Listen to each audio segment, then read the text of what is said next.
ಇಲ್ಲಿಯವರೆಗೂ ಕೂಡ ಮನುಷ್ಯ ಜನ್ಮವೇ ಶ್ರೇಷ್ಠ ಅಂತ ಹಿರಿಯರು ಹೇಳ್ತಾ ಇದ್ದ ಮಾತು ಸತ್ಯ ಅನ್ನಿಸ್ತಾ ಇತ್ತು. ಆದ್ರೆ ಈಗ ಈ ಮನುಷ್ಯ ಜನ್ಮ ಬೇಕಿತ್ತಾ ಅಂತ ಅನ್ಸುವಂತಾಗಿದೆ. ಬದುಕಿದಾಗ್ಲೂ ನೆಮ್ಮದಿ ಇಲ್ಲ, ಸತ್ ಮೇಲಾದ್ರೂ ಹೆಣಕ್ಕೆ ಮುಕ್ತಿ ಸಿಗತ್ತೆ ಅಂದ್ರೆ ಅದು ಇಲ್ಲ.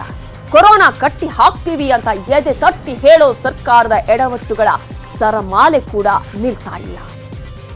ನಾನು ಅಂತಾನೆ, ಎಲ್ಲ ನನ್ನದು ಅಂತಾನೆ, ಸ್ವಾರ್ಥ ಬದುಕು, ನಿಸ್ವಾರ್ಥ ಜೀವನವನ್ನು ಕಳೀತಾನೆ. ಕೊನೆಗೆ ಆಯಸ್ಸು ಮುಗಿದ್ಮೇಲೆ ಸಾಯಲೇಬೇಕು. ಸತ್ತ ಮೇಲೆ ಮನುಷ್ಯ ಜನ್ಮಕ್ಕೆ ಮುಕ್ತಿ ಅಂತಾರೆ.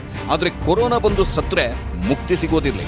ಹೆಣ ಹೂಳೋಕ್ಕೂ ಒಂದಡಿ ಜಾಗ ಕೊಡಲ್ಲ, ಹೆಣ ಸುಡೋಕ್ಕೂ ಜಾಗ ಸಿಗ್ತಿಲ್ಲ. ಇದಕ್ಕೆ ಸಾಕ್ಷಿ ಬೆಂಗಳೂರು. ಮಾಡೋತ ಕ್ಯೂನಲ್ಲಿ ನಿಂತ್ಕೊಂಡು ಇಲ್ಲಿ ಅಂತ್ಯ ಸಂಸ್ಕಾರ ಮಾಡಬೇಕು ಅನ್ನೋ ಒಂದು ಪರಿಸ್ಥಿತಿ ಇಲ್ಲಿ ಕಂಡು ಬರ್ತಾ ಇರುವಂತದ್ದು. ಹೌದು, ಹೆಣ ಹೂಳೋದಕ್ಕೆ ಬೇಡ, ಕೊರೋನಾದಿಂದ ಸತ್ತವರ ದೇಹ ಸುಡೋದಕ್ಕೂ ಬೆಂಗಳೂರಿನಲ್ಲಿ ಕ್ಯೂ ನಿಲ್ಬೇಕು. ಕೊರೋನಾದಿಂದ ಅಷ್ಟೇ ಅಲ್ಲ, ಅನಾರೋಗ್ಯದಿಂದ, ವಯೋಸಹಜ ಸಾವಿನಿಂದ, ಇತರೆ ಕಾರಣಗಳಿಂದ ಸತ್ತವರ ಮೃತದೇಹ ಸುಡೋದಕ್ಕೂ ಟೋಕನ್ ಸಿಸ್ಟಮ್. ಕ್ಯೂ ನಿಲ್ಬೇಕಾದ ಕೆಟ್ಟ ಪರಿಸ್ಥಿತಿ ಬೆಂಗಳೂರಲ್ಲಿದೆ. ಮೃತದೇಹಗಳು ಒಂದರಿಂದ ಒಂದು ಬರ್ತಾ ಇರೋದ್ರಿಂದ ಇಲ್ಲಿ ಒಂದು ರೀತಿಯ ಒಂದು ಕ್ಯೂನಲ್ಲಿ ನಿಂತ್ಕೊಂಡು ಇಲ್ಲಿ ಅಂತ್ಯ ಸಂಸ್ಕಾರ ಮಾಡಬೇಕು ಅನ್ನೋ ಒಂದು ಪರಿಸ್ಥಿತಿ ಇಲ್ಲಿ ಕಂಡು ಬರ್ತಾ ಇರುವಂತದ್ದು. ಬೆಂಗಳೂರಿನಲ್ಲಿರೋ ವಿಲ್ಸನ್ ಗಾರ್ಡನ್ ಸ್ಮಶಾನ, ಬನಶಂಕರಿ ವಿದ್ಯುತ್ ಚಿತಾಗಾರ, ಚಾಮರಾಜಪೇಟೆ ಚಿತಾಗಾರ, ಸುಮನಹಳ್ಳಿ ಚಿತಾಗಾರ, ಹರಿಶ್ಚಂದ್ರ ಘಾಟ್, ಹೆಬ್ಬಾಳ, ಕಲ್ಲಳ್ಳಿ ಚಿತಾಗಾರ ಸೇರಿ ಬಹುತೇಕ ಕಡೆ ಇದೇ ಪರಿಸ್ಥಿತಿ. ಪ್ರತಿದಿನ ಪ್ರತಿ ಚಿತಾಗಾರಕ್ಕೂ 7 ರಿಂದ 10 ಮೃತದೇಹಗಳಿಗೆ ಅಂತ್ಯಕ್ರಿಯೆ ಮಾಡಬೇಕು. ಈಗ ಕೊರೋನಾದಿಂದ ಬೆಂಗಳೂರಲ್ಲಿ 50, 60, 70, 75ರವರೆಗೂ ಪ್ರತಿದಿನ ಸಾವಾಗ್ತಿದೆ. ಅನಾರೋಗ್ಯ, ವಯೋಸಹಜ ಸೇರಿ ಇತರೆ ಕಾರಣಗಳಿಂದಲೂ ಪ್ರತಿದಿನ 10 ಸಾವಾಗ್ತಿದೆ. ಕೊರೋನಾ ಭಯದಿಂದ ಅಂತ್ಯಕ್ರಿಯೆಗೆ 10 ಷರತ್ತುಗಳನ್ನು ಎಲ್ಲರೂ ಪಾಲಿಸಲೇಬೇಕು. ಒಂದು ಹೆಣವನ್ನ ಸುಡೋಕೆ ಕನಿಷ್ಠ 2 ಗಂಟೆ ಬೇಕು. ಆಂಬ್ಯುಲೆನ್ಸ್ನಲ್ಲೇ ಶವ ಬಿಟ್ಟು ಕಾಯುವ ಪರಿಸ್ಥಿತಿ. ಇದಿಷ್ಟೇ ಅಲ್ಲ, ಅಂತ್ಯಕ್ರಿಯೆ ನಡೆಸಿದ ಮೇಲೆ ಪೂಜೆ ಪುನಸ್ಕಾರ ನಡೆಸೋ ಹಾಗಿಲ್ಲ. ಶವ ಸುಟ್ಟ ಮೇಲೆ ಚಿತಾಭಸ್ಮ ಪಡೆಯಲು ಪರದಾಡ್ತಿದ್ದಾರೆ.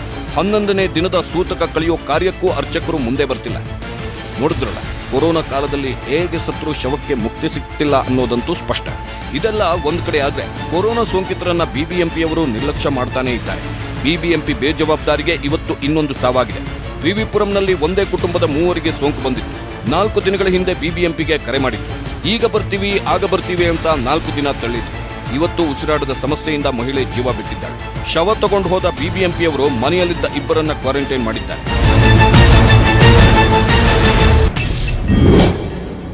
ಒಂದು ತಿಂಗಳ ಮಗು ಸಾವಿಗೆ ನಿನ್ನೆ ಸರ್ಕಾರ ಮರುಕ. ಇವತ್ತು ಇನ್ನೊಂದು ಮಗುವಿಗೆ ತೋರಿಸಿದೆ ನರಕ.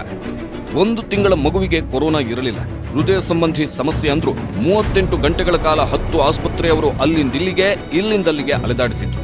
ಆ ಮಗು ಜೀವಾನೇ ಬಿಡ್ತು. ಅಂತ್ಯಕ್ರಿಯೆನೂ ಆಯ್ತು. ಇವತ್ತು ಮಗುವಿನ ತಂದೆ ಇನ್ನೊಂದು ಮಗುವಿಗೆ ಇಂಥ ಪರಿಸ್ಥಿತಿ ಬರಬಾರದು ಅಂತ ಸಿಎಂ ಮನೆ ಬಳಿ ಬಂದ್ರು, ಕಣ್ಣೀರು ಹಾಕಿದ್ರು. ಆದ್ರೆ ಪೊಲೀಸರು ಅವರನ್ನ ಎತ್ತಾಕೊಂಡು ಹೋದ್ರು. ಇಷ್ಟಾದ್ರೂ ಬುದ್ಧಿ ಕಲಿಯದ ಬಿಬಿಎಂಪಿ ಅಧಿಕಾರಿಗಳಿಂದ 2 ವರ್ಷದ ಇನ್ನೊಂದು ಮಗು ಇವತ್ತು ಸಾವು ಬದುಕಿನ ಮಧ್ಯೆ ಹೋರಾಡ್ತಿದೆ. ಬೆಂಗಳೂರಿನ ವಿಜಯನಗರದಲ್ಲಿ 3 ದಿನದಿಂದ ಮಗು ತೀವ್ರ ಉಸಿರಾಟದ ಸಮಸ್ಯೆಯಿಂದ ಬಳಲುತ್ತಿತ್ತು. ಆಮೇಲೆ ಮನೆಯಲ್ಲಿದ್ದ 4 ಕೊರೋನಾ ಇದೆ ಅಂತ ಗೊತ್ತಾದ್ಮೇಲೆ ನಾವೇ ಬಂದು ಆಸ್ಪತ್ರೆಗೆ ಸೇರಿಸ್ತೀವಿ ಅಂತ ಬಿಬಿಎಂಪಿಯವರು ಹೇಳಿದ್ರು. 3 ದಿನ ಆದ್ಮೇಲೆ ಇವತ್ತು ಮಗುವನ್ನ ಶಿಫ್ಟ್ ಮಾಡಿದ್ದಾರೆ. ಇನ್ನು 3 ಹಾಸಿಗೆ ವ್ಯವಸ್ಥೆನೇ ಮಾಡಿಲ್ಲ.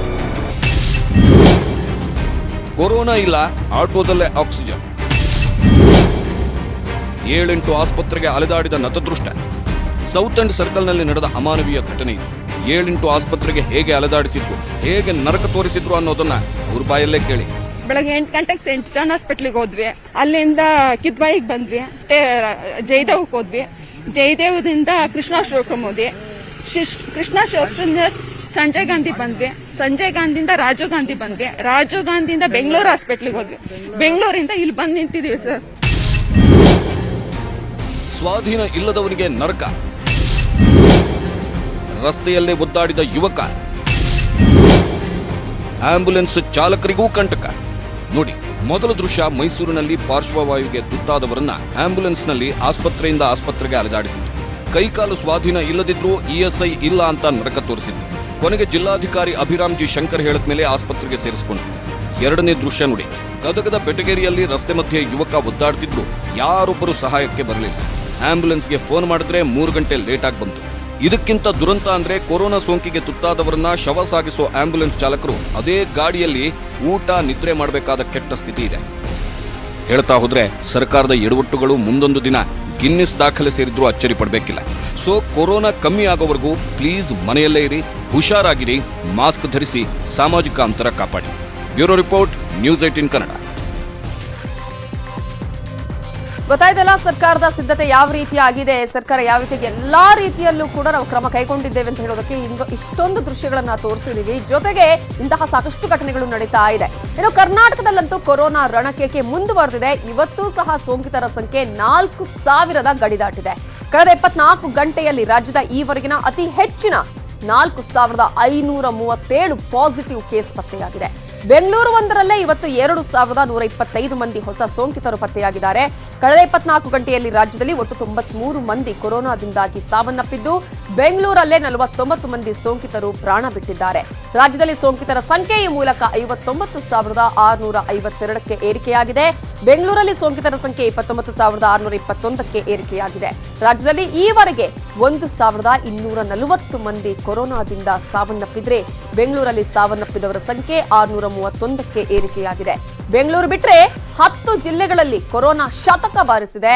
ರಾಜ್ಯದ ಇತಿಹಾಸದಲ್ಲೇ ಮೊದಲ ಬಾರಿಗೆ 29 ಜಿಲ್ಲೆಗಳಲ್ಲಿ ಕೊರೋನಾ 2 ಅಂಕಿ ದಾಟಿ ಹೋಗಿದೆ. ಇನ್ನು ಐಸಿಯುಲ್ಲೂ ಕೂಡ 580 ಮಂದಿ ಈಗಾಗಲೇ ಚಿಕಿತ್ಸೆಯನ್ನ ಪಡಿತಾ ಇದ್ದಾರೆ. ಸ್ಥಿತಿ ಗಂಭೀರ ಆಗಿದೆ. ಅದರಲ್ಲೂ ಕೂಡ ಹಾಸ್ಪಿಟಲ್ಗಳಲ್ಲಂತೂ ಪ್ರತಿದಿನ ಕೂಡ ದಾಖಲಾಗುವವರ ಸಂಖ್ಯೆ ಜಾಸ್ತಿ ಆಗ್ತಾನೇ ಇದೆ.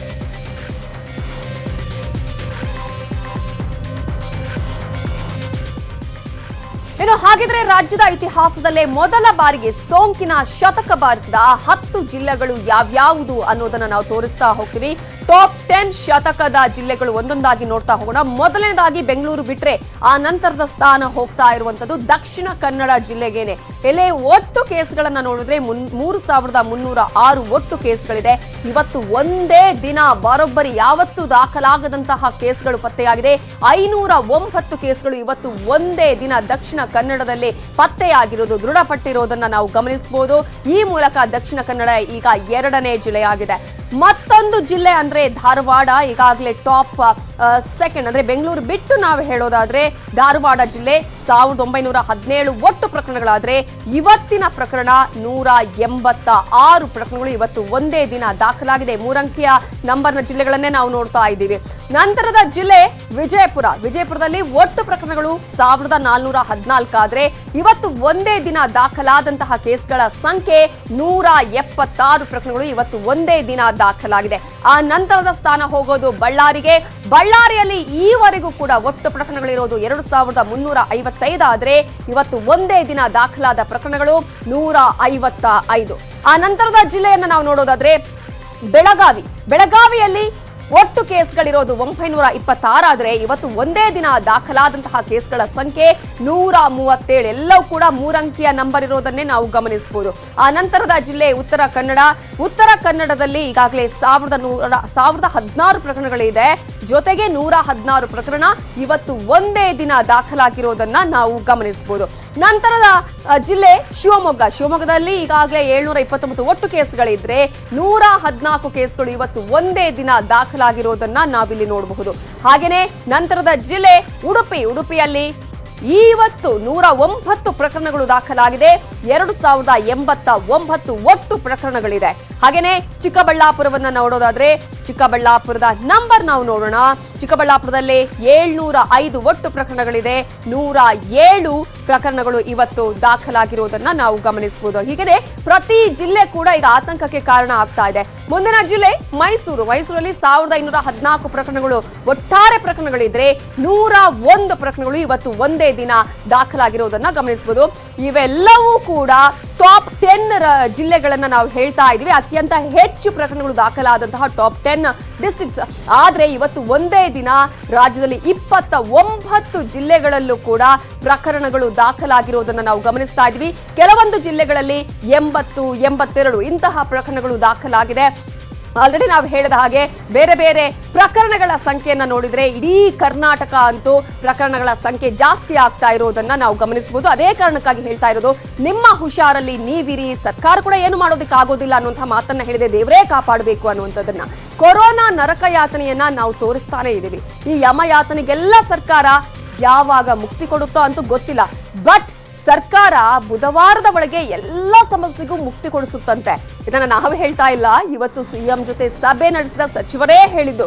ಮೊದಲ ಹೆಜ್ಜೆ ಇಟ್ಟಿದ್ದೀವಿ ಅಂತಿರೋ ಸರ್ಕಾರ ಖಾಸಗಿ ಆಸ್ಪತ್ರೆಯವರಿಗೆ ಬಿಸಿ ಮುಟ್ಟಿಸುವ ಕೆಲಸವನ್ನ ಮಾಡಿದೆ. 1-2 ದಿವಸದಲ್ಲಿ ಎಲ್ಲವೂ ಕೂಡ ಸೆಟ್ರೇಟ್ ಆಗ್ತದೆ. ಸಾವು ಏನಾಗ್ತಾ ಇತ್ತು ಅದರ ಪ್ರಮಾಣವನ್ನು ಅತಿ ಕಡಿಮೆ ಮಾಡ್ತಕ್ಕಂಥ ಪ್ರಯತ್ನ ಮಾಡೋದಕ್ಕೆ ನಾನು ಇಷ್ಟೊಂದು ಸುತ್ತಾಡಿದ್ದೀನಿ. ಆಸ್ಪತ್ರೆಯಿಂದ ಆಸ್ಪತ್ರೆಗೆ ಅಲಿಯುವಂತ ಪರಿಸ್ಥಿತಿ ಯಾರು ನಿರ್ಮಾಣ ಮಾಡ್ತಾರೆ, ನಿರ್ದಾಕ್ಷಿಣ್ಯವಾಗಿ ಕಾನೂನು ಅಡಿಯಲ್ಲಿ ಆಕ್ಷನ್ ತಗೋಬೇಕು ಅಂತ ಮುಖ್ಯಮಂತ್ರಿಗಳು ಹೇಳಿದ್ದಾರೆ. ಕೇಳಿದ್ರಲ್ಲ ಸಚಿವರ ಮಾತನ್ನ. ಇನ್ಮುಂದೆ ಜನರಿಗೆ ಕೊರೋನಾ ನರಕ ಯಾತನೆ ಇರಲ್ವಂತೆ. ಖಾಸಗಿ ಆಸ್ಪತ್ರೆಗಳು ಇನ್ಮುಂದೆ ರೋಗಿಗೆ ಚಿಕಿತ್ಸೆ ಕೊಡದಿದ್ರೆ ಕೇಸ್ ಹಾಕ್ತಾರಂತೆ.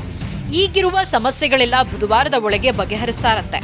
ಇದು ಮುಖ್ಯಮಂತ್ರಿಗಳ ಸಭೆ ಬಳಿಕ ಪೂರ್ವ ವಲಯ ಕೋವಿಡ್ ಉಸ್ತುವಾರಿ ಸಚಿವ ಸೋಮಣ್ಣ, ಕೊರೋನಾ ಉಸ್ತುವಾರಿ ಸಚಿವ ಆರ್ ಅಶೋಕ್ ಕೊಟ್ಟ ಆಶ್ವಾಸನೆ.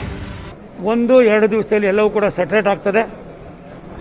ಸಾವು ಏನಾಗ್ತಾ ಇತ್ತು ಅದನ್ನು 100ಕ್ಕೆ 100 ತಡೆಯಕ್ಕೆ ಸಾಧ್ಯ ಇಲ್ಲದವರು ಕೂಡ ಅದರ ಪ್ರಮಾಣವನ್ನು ಅತಿ ಕಡಿಮೆ ಮಾಡ್ತಕ್ಕಂಥ ಪ್ರಯತ್ನ ಮಾಡೋದಕ್ಕೆ ನಾನು ಇಷ್ಟೊಂದು ಸುತ್ತಾಡಿದ್ದೀನಿ. ಒಂದು ಪೇಷಂಟ್ಸ್ಗಳು ಆಸ್ಪತ್ರೆಯಿಂದ ಆಸ್ಪತ್ರೆಗೆ ಅಲಿಯುವಂತ ಪರಿಸ್ಥಿತಿ ಯಾರು ನಿರ್ಮಾಣ ಮಾಡ್ತಾರೆ ಅಂತ ಆಸ್ಪತ್ರೆಗಳ ಮೇಲೆ ನಿರ್ದಾಕ್ಷಿಣ್ಯವಾಗಿ ಕಂದಾಯ ಇಲಾಖೆಯ ಡಿಸಾಸ್ಟರ್ ಮ್ಯಾನೇಜ್ಮೆಂಟ್ ಅಡಿಯಲ್ಲಿ ಬಹಳ ಕಠಿಣ ಕಾನೂನಿದೆ. ಇದಕ್ಕೋಸ್ಕರ ಆ ಕಾನೂನು ಅಡಿಯಲ್ಲಿ ಆಕ್ಷನ್ ತಗೋಬೇಕು ಅಂತ ಮುಖ್ಯಮಂತ್ರಿಗಳು ಹೇಳಿದ್ದಾರೆ. ಬೆಂಗಳೂರಿನಲ್ಲಿ ಕೊರೋನಾ ಕಬಂದ ಬಾಹು ಚಾಚ್ತಾನೆ ಇದೆ. ಜನರಲ್ಲಿ ದಿನೇ ದಿನೇ ಆರೋಗ್ಯ ಸಮಸ್ಯೆ ಹೆಚ್ಚಾಗ್ತಾ ಇದೆ. ಸಾವು ನೋವುಗಳು ಮಿತಿ ಮೀರ್ತಾ ಇದೆ. ಅದಕ್ಕೆ ಮೊದಲು 8 ದಿಕ್ಕುಗಳ ಉಸ್ತುವಾರಿಗಳ ಜೊತೆ ಸಿಎಂ ಸಭೆ ಮಾಡಿದ್ರು. ಇದಾದ್ಮೇಲೆ ಸರ್ಕಾರಕ್ಕೆ ಹಾಸಿಗೆ ಕೊಡದೆ ಸತಾಯಿಸ್ತಾ ಇದ್ದ ಬೆಂಗಳೂರಿನ 11 ಖಾಸಗಿ ಆಸ್ಪತ್ರೆಗಳ ಮುಖ್ಯಸ್ಥರ ಜೊತೆ ಯಡಿಯೂರಪ್ಪ ಸಭೆ ಮಾಡಿದ್ರು. ಸಭೆಗೆ ಚಕ್ಕರ್ ಹಾಕ್ತವರ ಮೇಲೆ ಕಾನೂನು ಕ್ರಮಕ್ಕೆ ಸರ್ಕಾರ ನಿರ್ಧಾರ ಮಾಡಿದೆ. ಸಿಎಂ ಸಭೆಯ ಮುಖ್ಯಾಂಶಗಳು ಹೀಗಿದೆ. 2 ಆಸ್ಪತ್ರೆಗಳಿಂದ 80% ಹಾಸಿಗೆಗಳು ಸರ್ಕಾರಕ್ಕೆ ಮೀಸಲು. ಅಂಬೇಡ್ಕರ್ ಮೆಡಿಕಲ್ ಕಾಲೇಜ್, ಆಕಾಶ್ ಆಸ್ಪತ್ರೆ ನಿರ್ಧಾರ. ಉಳಿದ ಖಾಸಗಿ ಆಸ್ಪತ್ರೆಗಳಿಂದ 50% ಹಾಸಿಗೆ ನೀಡಲು ಒಪ್ಪಿಗೆ. ನಾಳೆಯಿಂದ 10 ದಿನದ ಒಳಗೆ 5,000 ಬೆಡ್ಗಳು ಸರ್ಕಾರಕ್ಕೆ. ಸಿಎಂ ಸಭೆಗೆ ಗೈರಾದ ವೈದೇಹಿ ಆಸ್ಪತ್ರೆಗೆ ನೋಟಿಸ್ ಜಾರಿ. ಸಿಎಂ ಖಡಕ್ ಸೂಚನೆಗೆ ಮಣಿದ ವೈದ್ಯಕೀಯ ಕಾಲೇಜುಗಳು. ಮತ್ತೆ ಹಾಸಿಗೆ ಕೊಡದೆ ಸತಾಯಿಸಿದ್ರೆ ಕ್ರಿಮಿನಲ್ ಪ್ರಕರಣ. ತಪ್ಪು ಹಾಸಿಗೆ ಲೆಕ್ಕ ಕೊಟ್ರೆ ಆಸ್ಪತ್ರೆ ವಿರುದ್ಧ ಕಾನೂನು ಕ್ರಮ.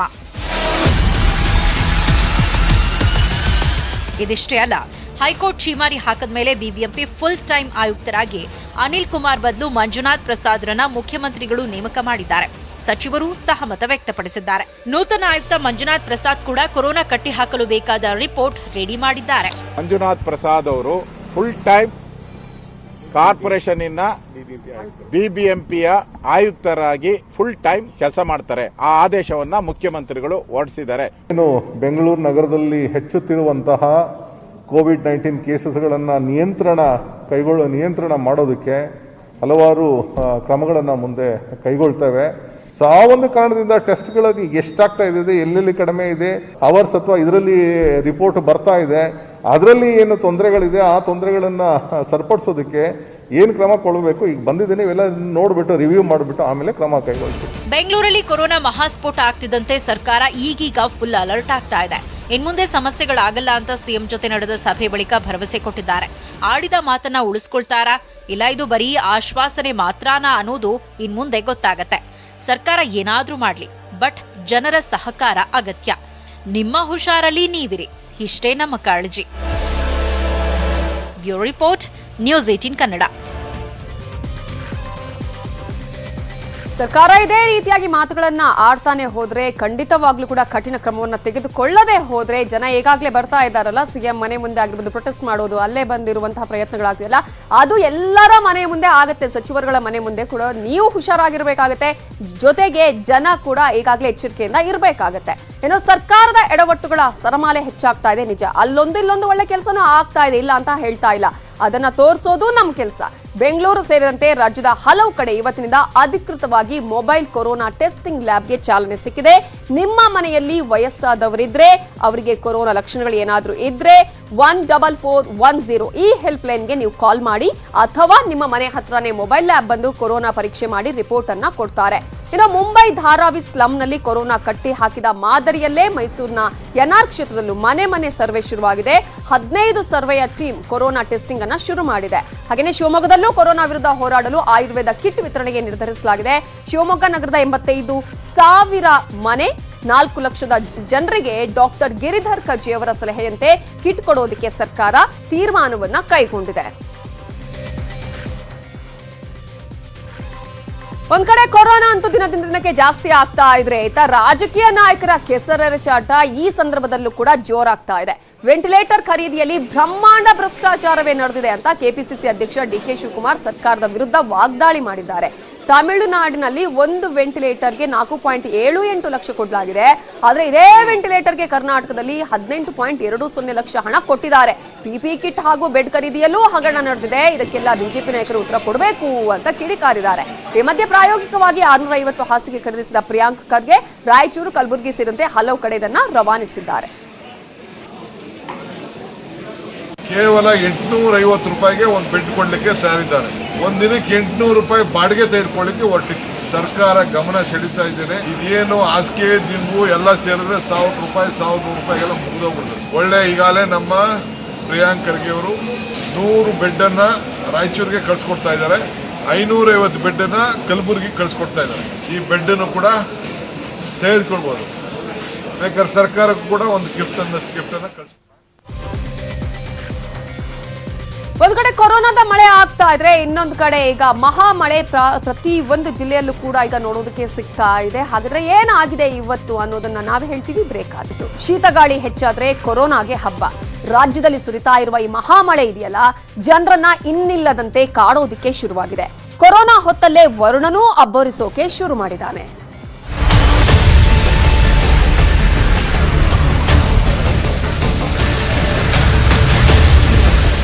ಒಂದ್ ಕಡೆ ಕೊರೋನಾ ಕಾಟ, ಮತ್ತೊಂದ್ ಕಡೆ ಮಳೆಯ ಆರ್ಭಟ. ಕರಾವಳಿ ಜಿಲ್ಲೆಗಳಲ್ಲಿ ಕಳೆದ 2-3 ದಿನಗಳಿಂದ ಮಳೆರಾಯ ಬಿಟ್ಟು ಬಿಡದೆ ಸುರಿತಾ ಇದ್ದಾನೆ. ವರುಣನ ಹೊಡೆತಕ್ಕೆ ಜನತೆ ಕಂಗಾಲಾಗಿದ್ದು ಜನಜೀವನ ಅಸ್ತವ್ಯಸ್ತವಾಗಿದೆ.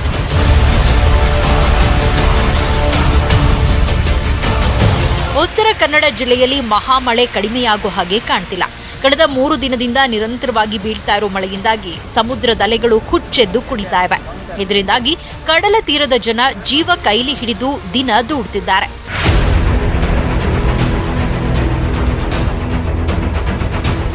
ಏನು ಚಿಕ್ಕಮಗಳೂರು ಜಿಲ್ಲೆಯಲ್ಲೂ ವರುಣ ಶಾಂತನಾಗುವ ಹಾಗೆ ಕಾಣ್ತಿಲ್ಲ.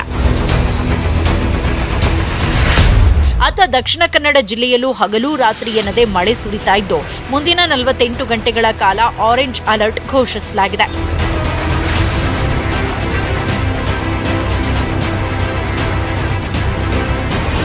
ಕೊಡಗಿನ ತಲಕಾವೇರಿ ಭಾಗಮಂಡಲದ ಸುತ್ತಮುತ್ತ ಭಾರೀ ಮಳೆಯಾಗ್ತಾ ಇದ್ದು ಕಾವೇರಿ ನದಿ ತುಂಬಿ ಹರಿತಾ ಇದೆ. ಬಾಗಲಕೋಟೆ ಜನ ಮಳೆ ಅಂದ್ರೆ ಬೆಚ್ಚಿ ಬೀಳ್ತಿದ್ದಾರೆ. ಮೊದಲೇ ಕೊರೋನಾ ಹಾವಳಿ ಹೆಚ್ಚಾಗಿದೆ. ಇಂತಹ ಹೊತ್ತಲ್ಲಿ ಪ್ರವಾಹ ಬಾರದಿರಲಿ ಅಂತ ಕೂಡಲ ಸಂಗಮದಲ್ಲಿ ಕೆಲ ಯುವಕರು ಪೂಜೆ ಮಾಡಿದ್ದಾರೆ. ಉತ್ತರ ಪ್ರದೇಶ, ಹರಿಯಾಣ ಹಾಗೂ ಕೇರಳದಲ್ಲೂ ವರುಣ ರೌದ್ರ ನರ್ತನ ತೋರ್ತಿದ್ದಾರೆ. ರಸ್ತೆಗಳೆಲ್ಲ ಕೆರೆಗಳಂತಾಗಿದ್ದು ಹಳ್ಳ ಕೊಳ್ಳಗಳೆಲ್ಲ ತುಂಬಿ ಹರಿತಾ ಇವೆ. ಶೀತಗಾಳಿ ಹೆಚ್ಚಾದ್ರೆ ಕೊರೋನಾಗೆ ಹಬ್ಬ. ಮಳೆಗೂ ಕೊರೋನಾಗೂ ಒಂಥರ ನಂಟು. ಶೀತಗಾಳಿ ಜಾಸ್ತಿ ಆದ್ರೆ ಕೊರೋನಾಗೆ ಹಬ್ಬ. ಸದ್ಯದ ಸ್ಥಿತಿ ನೋಡಿದ್ರೆ ವಾತಾವರಣದಲ್ಲಿ ಶೀತಗಾಳಿಯೂ ಹೆಚ್ಚಾಗ್ತಾ ಇದೆ. ಇದರಿಂದ ಮತ್ತಷ್ಟು ಕೊರೋನಾ ಹೆಚ್ಚಾಗಲಿದೆ ಅಂತ ಹೇಳಲಾಗ್ತಾ ಇದೆ. ಒಟ್ನಲ್ಲಿ ಇನ್ನು 5 ದಿನಗಳ ಕಾಲ ರಾಜ್ಯದಲ್ಲಿ ಭಾರೀ ಮಳೆಯಾಗುವ ಮುನ್ಸೂಚನೆ ಇದ್ದು ಶೀತಗಾಳಿ ಜನರನ್ನ ತಲ್ಲಣಗೊಳಿಸ್ತಾ ಇದೆ.